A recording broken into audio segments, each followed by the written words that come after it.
السلام علیکم دوستو، کیا حال چال ہے؟ ایک تو یہ ہے کہ میں تو ہر دفعہ کہہ کے تھک گیا ہوں کہ بھائی بہت جلد جو ہے مارکیٹس کھلنے والی ہیں، نئے بزنس اوپن ہونے والے ہیں، لیکن ساڈیاں گلاں نوں سارے تمباکو سمجھتے ہیں، یعنی ہماری باتوں کو تمباکو سمجھتے ہیں بہت سارے لوگ۔ تو بہت سارے نے بولا بھائی تم کون ہو؟ بھائی میں کیا ہوں، میری کیا حیثیت ہے؟ جو ڈسیزنز آ رہے ہیں میں وہی بتا رہا ہوں آپ کو۔ انشاءاللہ عمان میں کل سے جو ہے مزید جو ہے بزنس اوپن ہوں گے، مزید مارکیٹس اوپن ہوں گی، شاپس، مالز، اور ان کی ڈیٹیل جو ہے کل بدھ کے دن 10 جون کو جو ہے ریلیونٹ منسٹری جو ہے جس منسٹری سے ریلیٹڈ وہ کاروبار ہیں وہ اناؤنس کریں گے، اور کل سے جو ہے ان کو اوپن کرنے کا اعلان کر دیا گیا ہے۔ آج دن ہے منگل کا، اور تاریخ ہے 9 جون 2020۔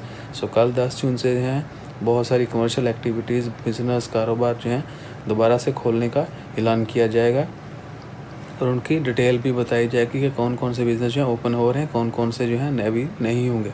اور ساتھ یہ بھی کہ سلالہ جو ہے دوفار ریجن وہاں پر لاک ڈاؤن کر دیا گیا ہے۔ 13 جون سے جو ہے وہ شروع ہوگا اتوار کے دن سے دوپہر 12 سے، اور 3 جولائی تک وہ لاک ڈاؤن رہے گا۔ سلالہ، جبل اخضر، جبل شمس، مسیرہ آئلینڈ، وہاں پر جو ہے لاک ڈاؤن دوبارہ سے رہے گا 13 جون سے 3 جولائی تک۔ اور اس کے بعد آج کی نیوز اپڈیٹ کیا ہے؟ وہ ہے کہ 300 ملین ریال جو ہے وہ حکومت نے، عمان گورنمنٹ نے فکس کیا ہے ایس ایم ایز کو، یعنی جو چھوٹے لیول کے جو کاروبار ہیں، جو کاروباری حضرات ہیں، ان کو سپورٹ کرنے کے لیے، اکانومی کو بہتر بنانے کے لیے the fix 300 million Omani riyal to fulfil their needs and to stable them. انشاءاللہ خیر، امید ہے آنے والے دن اچھے ہوں گے۔